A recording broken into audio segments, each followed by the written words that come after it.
So my name is Andrew, and I'm the professional development coordinator here to help you today during today's webinar, to help host and MC today.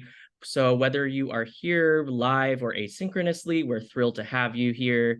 Manhattan Psychology Group is a multidisciplinary team consisting of adult and child psychologists, neuropsychologists, special educators, BCBAs, and ABA therapists. And we provide comprehensive care from psychological testing services to ABA services for individuals of all ages. Our services are available at our Upper West Side and Long Island City offices, as well as clients' homes, schools, and community locations. We offer various payment options, including private pay, commercial health insurance, and DOE impartial hearing options. Our vision at MPG is to create a future where individuals and their families feel supported, connected, and empowered. And our mission at MPG is to provide multidisciplinary integrated support for individuals and their families who experience mental health, behavioral, and educational challenges. So today I am so happy to introduce to you today's speaker. This is Dr. Alisa Trugerman. She is a licensed clinical psychologist here in New York. She specializes in providing therapy to children, teenagers, young adults, along with their families. And her holistic approach involves collaboration with healthcare providers, teachers, coaches, and community leaders. She's also an expert in employer mental health and the use of technology in emotional well-being services. As a member of the APA, Division 53, which is the Society of Clinical Child and Adolescent Psychology, and also Division 13, which is Consulting Psychology, she is also deeply dedicated to advancing the field of clinical psychology and adolescent psychology. So without further ado, I will pass on the spotlight on to Alisa to educate us today on how to use mental health apps for your kids and teens. Thank you. Thanks, Andrew. Really appreciate it. Good afternoon, everybody. I don't know about you all, but the morning went quick. I appreciate you taking time out on this topic. I think it's super important and it's in evolution. So I hope to have a fair number of answers and I'm hoping to get to some Q&A. Andrew, I think for those that are note takers, we will eventually be posting the set of slides. Is that correct? So I think that they'll be able to have access to that, so not to worry if some of you are more compulsive that way. So I'm hopeful that what I'll be able to cover, I want to start off with a little bit of a discussion around the differences between social media, mental health wellness applications, which is probably where most of you are curious in terms of your children and your family, as well as digital therapeutics. There are differences. We have a tendency to confuse them, and there's a lot of overlap, but I want to draw that. And then I want to kind of present to you a bit of a framework for evaluating mental health apps for your kids. We'll really focus in on mental health applications, getting away from social media and the digital therapeutics conversation. I hope we'll have some time to present one or two resources for you that you can take a quick look at. They'll be given to you in the resource section, so you'll be able to look at them on your own. But I thought it might be great if I could orient you. And then I'll make some recommendations in conclusion, and hopefully then we'll have some time for Q&A. Next slide, Andrew. So we have a little bit of a poll, and I want to be clear, there's no right answer. I'm just trying to gain some perspective on your individual thought process around this. There's no really right age. It dependent upon the child in particular, as well as the family. Sometimes even in one family, siblings, you might have to be making a difficult choice in terms of one may need it earlier than the other. So I just want to have a look-see. Coming in strong is that teen group. I think we've got everybody now. Great. So frankly, the reason that I chose these differences in the ages is that they really represent differences in the cognitive abilities of kids, as well as their social skill development. So again, one age is not necessarily better than the other. I'm not going to come out and say you should do this age or that age. But the more important thing is for you to take into account when you're looking particularly at mental health applications, what age is your child, what's their general level of development, and how does that make sense in terms of the application and its use for you and your child. Okay, very interesting. And actually, maybe the question here really was when I added in the internet access, because I do think I see on the Upper West Side some kids younger than 11, 12 walking around with phones. But let's go on to the next slide, Andrew, if you could. Thanks. Okay, so let's talk about social media for a minute. So social media, this topic comes up when I meet with parents probably more often than any other topic.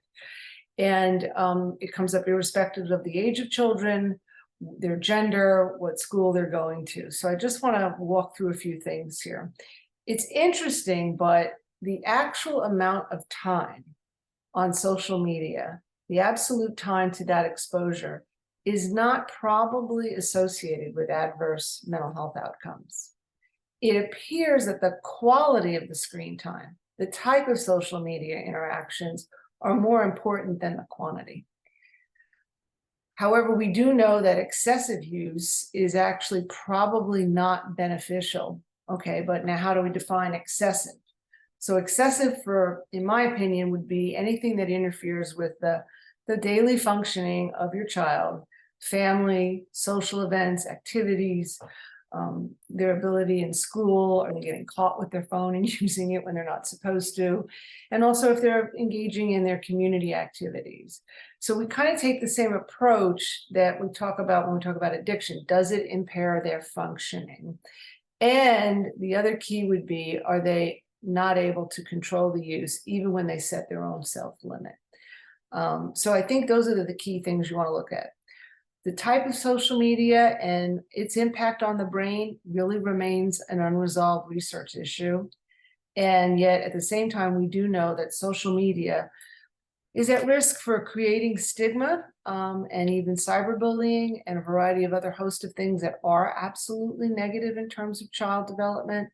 But it is also a way in which kids socialize, and we do know that that's important for them as well. Next slide, please. I wanted to just bring up this piece of research for you. I wanted you to take a look at it really quickly to orient you. Any of the bars in the light blue are from 2015, and those in the darker blue are from 2020. So a couple of things from this. There are actually 5 new social media that are quite popular with teens since 2015. So it's a constant state of change and flux. And that means as parents, you need to keep up to date on what your child is using, how much time they're spending on each of the applications. Facebook usage has dropped considerably less in 2022. And I believe that that's because there's access to YouTube and TikTok now, as well as even Instagram has gained more popularity. Facebook is definitely losing the younger demographic. Instagram and Snapchat have increased. The most frequently used though right now is YouTube and TikTok. And I think this is that the video kind of component that it has.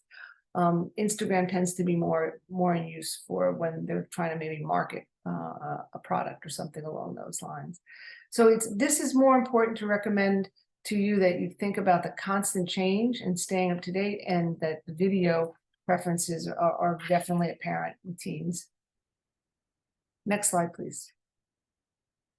So now I want to break down the types of mental health technology that we have at this point, and sort of the buckets in which they land. And we're going to probably shift in a couple of slides to talking mostly about what I consider either the self-help tools or things that we consider as an adjunctive piece to the kids who are in treatment. So self-help, obvious that they can be used on their own. And sometimes it's a ramp up or a follow up to either some counseling at school or some individual mental health treatment that a child and family may be pursuing. The treatment adjunct is being used usually with a professional, and they're guiding it, and they're able to provide ongoing frame for how to use it in particular for the problem that the child is struggling with. Digital therapeutics is a totally different category. These are FDA approved, and they're fully automated mental health services that are being provided as you might actually get a pharmaceutical. Very different arena. And virtual care platforms, we're seeing this evolve more and more. The technology for use, like in practices like MPG, being able to bring providers to a scale and being able to make them more accessible to families. These are the core categories. Next slide, please. So what I wanted to talk about here was in which ways they're used in mental health care. So the most frequent usage tends to be for digital cognitive behavioral approaches. And that's because cognitive behavioral treatment has been really found to be evidence-based and creating impact. And it's a very structured format, so it has lended itself very frequently to being digitized, and it can be delivered at scale to lots of individuals. We have an access problem. There are not enough mental health practitioners for the increased demand, particularly with kids and our youth today. So it's been an effective way of dealing with insomnia, anxiety, depression, eating disorders, and substance abuse disorders. You'll see that there are a couple of different categories here in which what the main uses are for.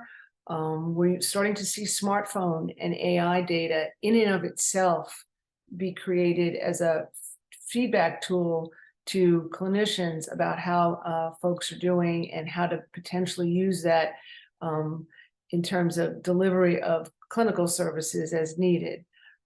Social media could be a population kind of approach to mental health technology. Of course, it creates problems in terms of a sampling bias, and there are problems in needing to involve academia more and the research and the evidence-based. You may have heard about some virtual reality approaches in which, especially as it relates to smoking cessation and addiction, to be able to help individuals imagine having different sets of behaviors in different environments. And the last several months, year, everything's about AI. We're hoping that it will increase the access to care, but we have grave concerns about that it's not providing the range of responses or the individuation that we need. Not everybody responds the same way, and we'll need to, again, establish evidence-based. Many of these types of programs are subscription-based models. They often come through employer mental health programs. Practitioners are typically involved. And I think that we'll see a lot more of this coming through potentially the FDA. A few of the FDA-approved apps are Sleepio for problems with sleep and anxiety, Reset, which focuses on substance abuse. There's a few others, EndeavorRx and Vorvita. The number of mental health applications that are FDA approved is quite small in comparison to that in the physical health or medical health realm. So that's where we're using technology in terms of provision of mental health care service delivery, clinical services. Next slide, please. So the things to consider here are that smartphones, as we think about how we want to work with kids, youth, teens, they're an ideal mode for the delivery of mental health interventions because they're native users, our youth. And some other things, though, to consider are that several of these mental health companies have been founded by either engineers and scientists and may not have clinician run companies may not be taking into account the evidence. There are concerns around privacy that I'll get into. Many of the technologies that we're using now, and even the apps, have really been formulated on adult populations, and haven't been tested yet with our youth, and it's very different. So we're really evolving around how to make best use of mental health applications, digital therapeutics, adjunctive to therapy. We're a little bit in the nascent stages of this. Again, the strongest evidence points to cognitive behavioral treatment, but in coordination, typically we're seeing with a practitioner or someone or an adult, a parent. So we find that they're most effective when there is someone else involved with the child and they're not just using it on their own. There's really a lack of a regulatory framework around the mental health wellness applications, and that means that your involvement is going to be critical. Next page, please. Slide, please. Actually, Alisa, a quick question from the audience. Can you list the names of those apps again, specifically the substance abuse one? Substance abuse is called Reset, small R-E, capital S-E-T. And I believe that's a digital therapeutic. So that access needs to be prescribed by a practitioner and go through, typically, I believe, your pharmaceutical plan to answer that question. The other one that is going to actually, I just recently met with them, Sleepio, which also has another one for that's focused on anxiety. They're working on coming out with something specific for 12 to 17, I believe. And I'm really excited about seeing that adaptation will be specific to that age group. How do you spell Sleepio? Someone's asking. Sleepio. You know what, Andrew? Maybe this could be a takeaway for putting in some additional information into the deck before we post it. Yeah, for sure, for sure. Okay, cool.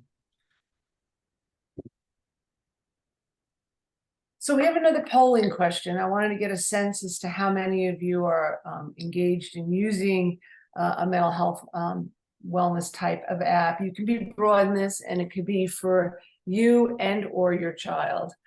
And then one of the big issues that's coming up is we have thousands of these, and people seem to download them, but are they really engaging in them and using them?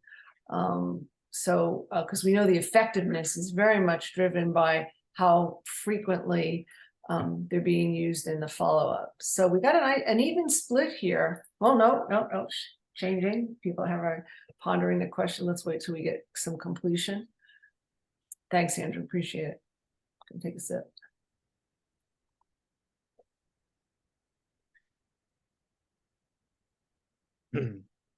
So more than half have had an experience either themselves or with their child.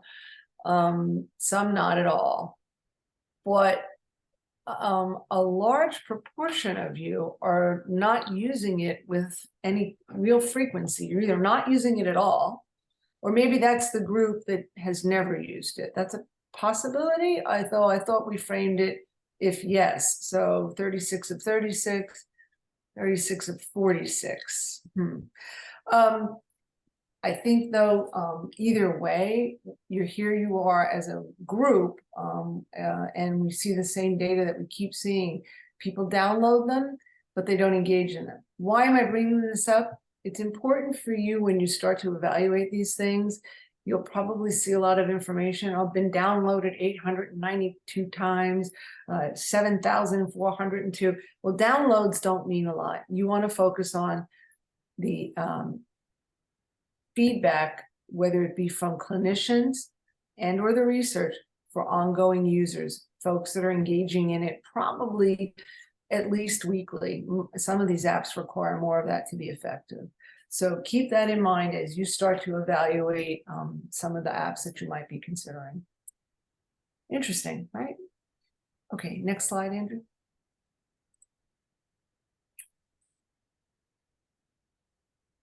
This is a dizzying array. and it probably requires some microscopic view. And frankly, as soon as I find one of these slides, it's almost old before I've even had a chance to present it. But what I wanted to really show was the, first of all, there are over 10,000 mental health apps. And they range in a variety of different conditions and a variety of different severities and type. And the investment that has gone on in this, and probably predominantly really took off in COVID 2019, 2020, and 2021. We're starting to see a little bit of cooling in this sector, with the exception of applications that will focus on youth and mental health. If you look all the way to the left, there's a group that we're going to focus on mental health wellness, and that actually has gotten a tremendous amount of financial investment and activity. So has digital therapeutics to a great degree. And I think those have been the two main areas, as well as substance use. Many of the ones that you're looking at here haven't necessarily been evaluated for efficacy from a clinical standpoint and research standpoint. Any scores that you may see about some of these apps may not necessarily be based on evidence, but be based on just user preference. So I just wanted to put this up so you can see, and you don't need to stay on top of all of them for sure, and it would be a labor of love, and these will change. We're going to probably see some merging of these. We're already starting to see that in the industry, and also probably some that will frankly financially go under. Next slide, please. So now let's move into what can you do and what's available to you as a consumer. So I'm going to talk a great deal about the framework that for evaluating mental health apps. And this applies whether it's adults or children, that's been put forth by the APA. And later on, I'm going to be able to show you that they've created, with some other folks in mind, some of the user interface for this. So you don't need to be involved in this. But since App Store ratings are basically marketing metrics, the APA took on creating a model in 2017, and it was published in 2019, and being able to create a process that they applied with researchers that took into account 6 different steps. They basically used over almost 1,000 questions to create a framework for how to evaluate an app. They used 45 different frameworks that were already existing in the research literature to create this particular framework. After removing any of the redundant questions and whatnot, they had over close to 350 different questions in 5 different categories, as you see them here. And the key things are that you want to start to look at and the background of the app and how easily accessible it is. I'll talk about specific questions you yourself can be asking. You want to look at privacy and safety considerations, which are really important with children and adolescents, and whether an app is giving you a very clear picture of their privacy statement, whether it is based on evidence and clinical foundations that are supported by the APA, the National Social Work Association, schools, in various scientific literature. And then we want to know about the usability, right? I mean, we just went over, even in this conversation together, if it's not easy to use, it'll wind up being lost. If you don't use it, you lose it. So these are things that really do need to be considered. Can we go to the next slide? Because it puts all of this into some plain English, I think, for parents and individuals. So these are the key questions, I think, as you think about maybe using an app or having your child have access to an app, or even for those of you who are involved with an educator or a clinician and they recommend, hey, it might be great if your son or daughter engaged in, some stress management or meditation. They seem a little bit anxious around test time. These are the kinds of questions you want to ask yourself. So does the platform, are there multiple platforms? How can it be used? Is it going to be a desktop? Is it going to be used off the phone? And also then depending upon your age of your child, whether you'll be able to have some access as well as oversight based on that format. Has it been updated in the last at least 3 to 6 months? Technology is constantly changing. If the app is sitting there on a shelf and it hasn't had a reasonable update, then it's probably not benefiting from the advances we keep making in technology and AI, and taking into account restrictions being placed even by healthcare companies and the federal government on these things. Is that privacy policy transparent and frankly written in English so that you can understand it? And similarly, if it's collecting data, how is that data protected for you? Particularly around user information with children. It's one of the reasons I think that the mental health apps specific for children have been slower to develop. This is an area that's different than it is with adults, what's considered sensitive, what they can have access to, where it goes. Ask the question, is there evidence for the app and its approach, particular to the problem that you're looking to address for your child? You don't need to get into all the research, but they should be able to summarize it for you and present to you, some of the succinct findings that their app has been able to achieve as it relates to what's recommended and evidence-based by, again, and I'll talk about the AMA, the Pediatric Society, APA, etc. Does it seem easy to use? Again, use or lose. So does the app itself, when you try it, does it seem easy to use? Do you think your child, depending upon their developmental age and their abilities, do you think they'll be able to manage it? And how is the data shared? And is it consistent with the purposes of the app? So these questions tie into, Andrew, just flip right back to the previous slide for a second. These questions all flip back to this sort of a framework about what's being recommended by the APA for how to best evaluate apps. Okay, next slide. I'd like to find out what concerns you the most, what gets on your mind about this. I'll put in a plug. I've created 3 basic categories here. But if some of you had some other things that are on your mind, let's talk about it in the Q&A if we have a time for that.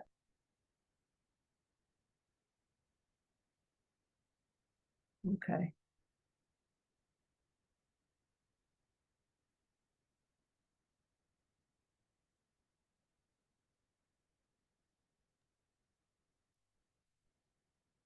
Okay.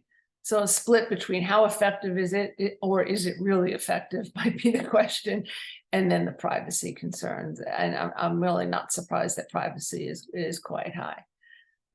Maybe usability, I guess, you're figuring the kids and that you're working with or that are your own are potentially just so good at using it that you're figuring it will be it won't be an access issue for them. Okay, wait 1 second. We're still getting a couple of, no, all right, we've got about 3/4. That's what I call a representative sample on today's conversation. Next slide, and I'm wondering if go ahead to the next slide, please. Thanks. So these are the resources that I think I would recommend to you, particularly Mind, and I'm going to see if I can, we're going to see in a minute if I can show it to you, because Mind took the ability to take the framework and the information and put it into a database that makes it easily accessible for you when you're really considering potentially using one of these. And Mind was a translation by several researchers and psychologists that were very actively involved. In fact, one of them was the director at One Mind, the cyber guide, and actually took everything from the framework from APA and was able to create an interface for you. One Mind Cyber Guide is a little bit different in that it also presents it to you. They actually have a way that you can look at some of the ages, but it's based on a group of reviewers. It's a much smaller group of reviewers, and the application of the APA framework is a little bit more loosely interpreted. And then the Pediatric Society has created something that I think might be helpful for parents in a media plan. All too often, I think parents wind up getting involved with technology sort of happenstance with children and not stepping back and thinking through how do I really want this used? What are the rules that I want to set for this? How would I like to potentially have my child use their phone, their laptop, their iPad? What internet access do I want to give them? We sometimes just sort of evolve in that, and the media plan provides a way for you to structure that yourself, work with your child on it if they're old enough, and then periodically review it. So let's see if I can share my screen and show you the one from One Mind. Share screen. There it is. Andrew, can you give me some feedback? Is it showing it? Yeah, I see it. Okay, and without a lot of interference, if I try and make it a little bit bigger. So this is what you would see if you went out on this, and you'll see that you're able to evaluate it and create, and I'm going to give like an example, but along the lines of cost. Frankly, some of these do have a cost. Some of them are actually subscriptions, some are free. They also give you information about developer types if you want, in terms of who's developed it and where it's come from. I'll be honest, I'm going to be a little bit more choosy as I see it if it's a for-profit type of situation. And then you may want to, the healthcare companies may have their agenda in which types of apps you use. Some of them are very good. Quite a few of the healthcare companies are using Sandvello for an app that's very helpful. Andrew, we should take note. I'll kind of create a small little list of those too. They can be very helpful, but again, the agenda is a little bit different. Academic institutions should be impartial. So this could be a great way for you to sometimes narrow the search because there's a lot of these.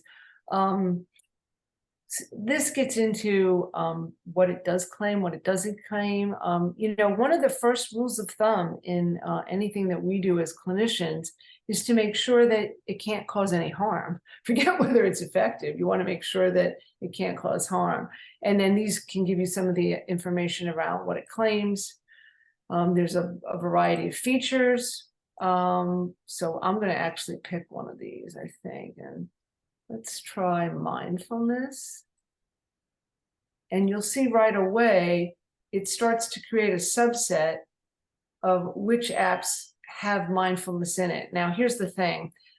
It doesn't necessarily mean that that's the focus of the app, but that it does provide it a mindfulness approach. Let's see, so we can take that off because I want to do something different afterwards.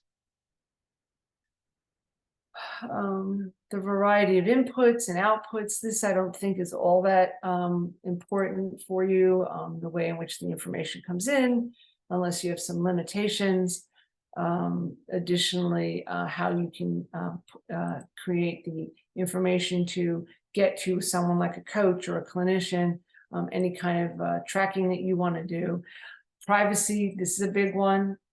It can tell you whether it meets any of the standards. The HIPAA compliancy is not applied to mental wellness apps. It's actually applied to those that go through the FDA process in digital therapeutics. So that's something to consider. And I'll just show one more here. So the different conditions. This doesn't do age, but for instance, if you change this to mindfulness and sleep, you'll get sleep's a little bit more narrow, and you'll wind up with the apps that focus on that. And I'll just pick one. Let's see if I can find sleep. Is sleep yoga going to come up? Now here's Headspace, a very common one that gets used. And this is the kind of information that you'll get about the app, its background, the reviews, qualitative ratings. By the way, the rating on this is not just individuals, it's professionals. So I think that that's important to keep in mind. Actually, if you say you want to rate it, you have to go through a process of becoming a rater.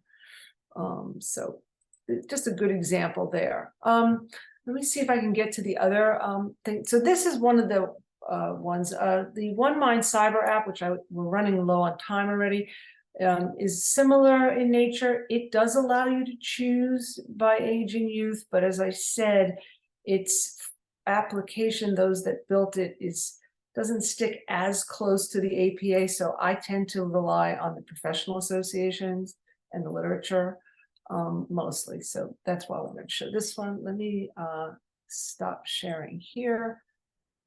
Let me see if I can pull this up. I'll share screen.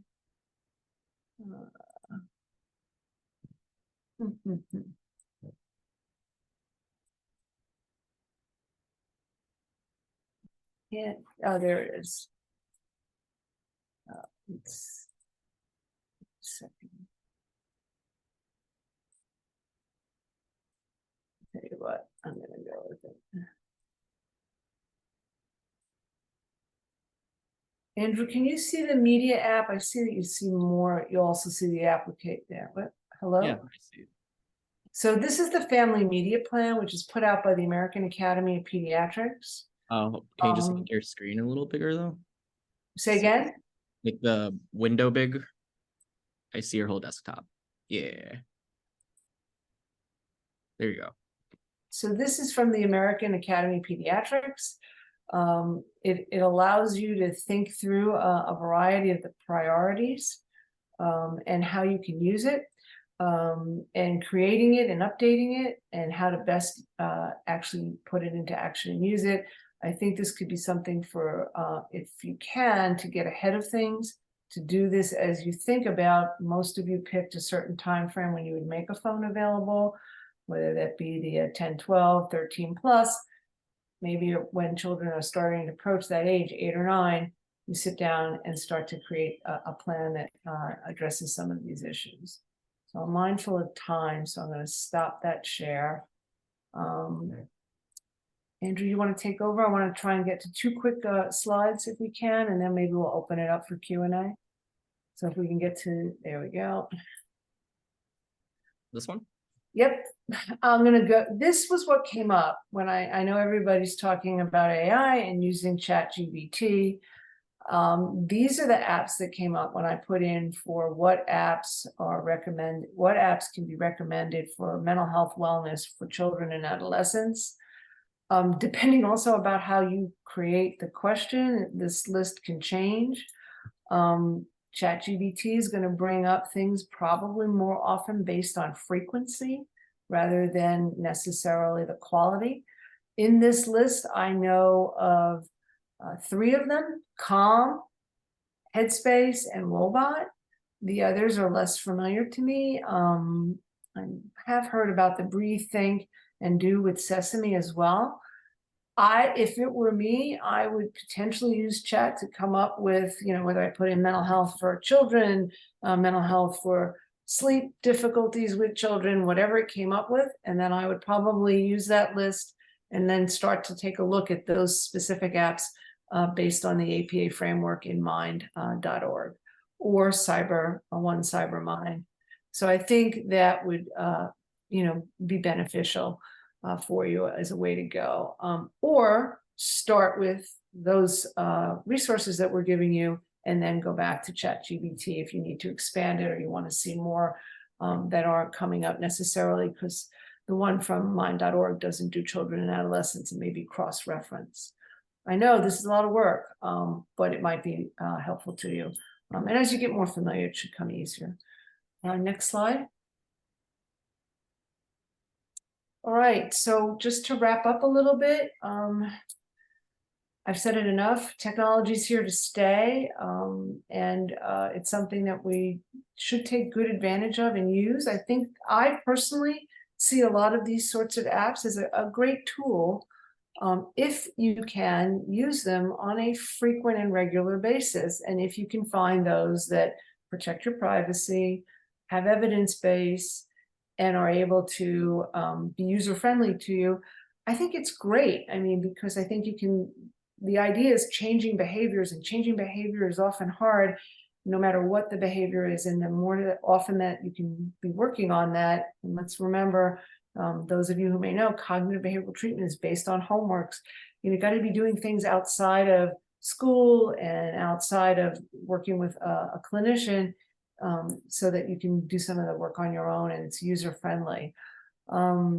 It's not a replacement, though, for professional care. I want to be very clear about that. The wellness is great on your own, and maybe you're not seeking out any kind of care or clinical treatment, and you're trying to just get ahead of some, stress issues that are problematic for you and your family. That's fine. But at the point that you're needing help and care, you should seek that. And then maybe this becomes an adjunct, as I said, to the treatment. There's no one size that fits all. Different tools will resonate with different children. And it's important to be listening to your child or adolescent as to what's working or effective for them, which ones they even just generally like, is important, because what they like is what they'll use. Maybe even if their friends are using them, that often helps, particularly as we get into those tweens and teens. So stay on top of the multiple options and listen well. Consider how it fits into the context of your particular family, or school, or environment. And the research on this for children is limited right now. It's in the state of evolving, but it is increasing. I don't think it's something to 100% just say no and avoid. There's actually lots of research that says it can be helpful, especially when used with an adult. The adult doesn't always have to be a therapist. It can be a parent, a teacher. It can be helpful and make things better for kids. But we're in the early stages of this, so more to come. Okay, I think that's kind of where we leave off here at this point. The resources are here for you to use. We'll make sure actually, I want to mention one quick thing. The APA, the American Psychological Association, has a really nice site on speaking of psychology. And there are some wonderful podcasts. And there was one here that I did find for you on digital therapeutics. It'll repeat a lot of some of what I've said today. But this is an interesting podcast, and you can put in, there's like 250 of them, all sorts of topics as it relates to kids and families and youth mental health. So just another thing. Awesome. Well, now we have some time to have some Q&A for the last 10 minutes. So feel free to send out any questions that you might have for us via there's like a 3 little dots button at the bottom of your screen that you could submit through there, or you can send it through the chat. That's fine too. But we do have one question so far. We have a question: any experience with worry time, and any other anxiety apps that you recommend for the 11 to 12 age range? Ooh, that's a narrow range. I'm going to have to take that one and put it into the PowerPoint that follows up. I have heard of worry time. I've heard some clinicians find it very effective. I myself have not used it, but I'm happy to take a look at it and as well, and give pontificate for a minute or two in a slide, and then create maybe provide a few others. I will say that Big Health, which is the parent company of Sleepio, and blanking on the name of their anxiety app, is one that I favor. And I think they're just about ready to come out with something for kids, but I don't think it's starting till age 12 or 13. But I'll do a follow-up on that one, Andrew, because I myself don't keep track of these as much. The ones that as I said, that I tend to use the most, I actually suggest Calm a lot to kids and families. It's fairly well regarded. It is based on the evidence.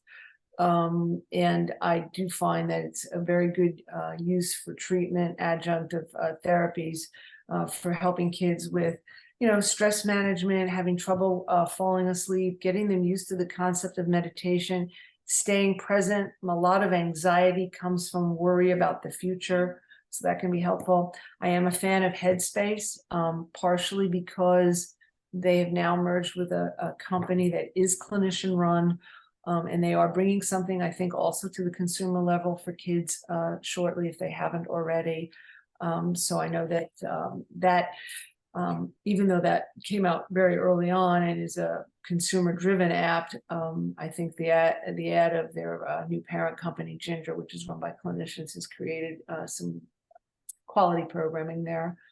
I'm trying to think for anxiety. That's what comes to mind initially, but I'll get back with them. Another question? I don't see any other questions at the moment. Does anybody else have any questions for us?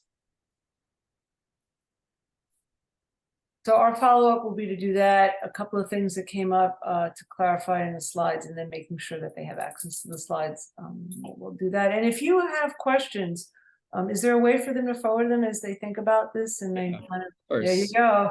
Yeah, we have a bunch of socials that you can reach out to us. Oh, I did have a question that just came in. Okay, go ahead. Anything for BFRD? I'm not sure what that is. Maybe it was a typo. What do you think about the app How We Feel? Do you know that one? I don't.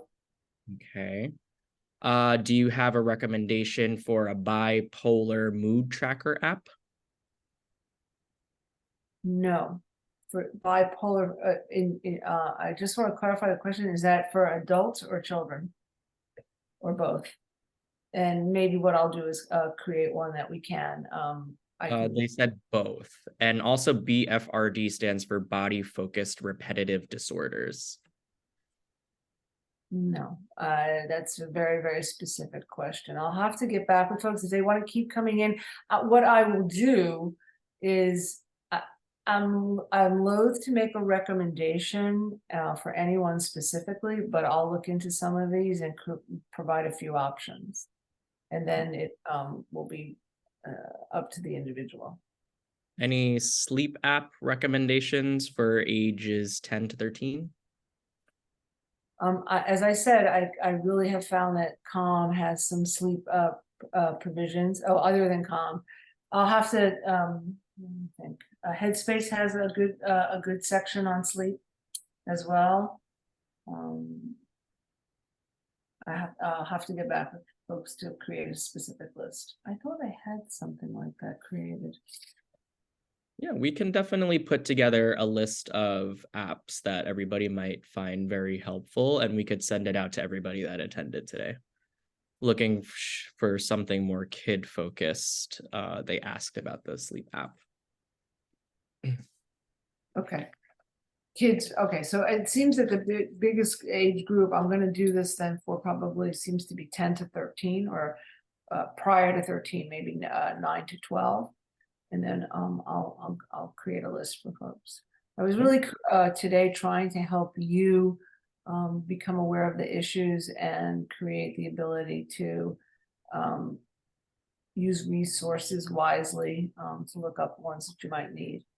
Yeah, Maxine, actually, if you want a recommendation, I just thought of Pokemon Sleep. They have been making a whole bunch of apps for the smartphone that are definitely kid oriented, and there are a lot of interesting behavioral principles that they actually sneak into there that I think only a clinician could pick up on, actually. But I would recommend that if your child is into Pokemon and video games, there's an app called Pokemon Sleep. I think it's out if you want to give that one a try.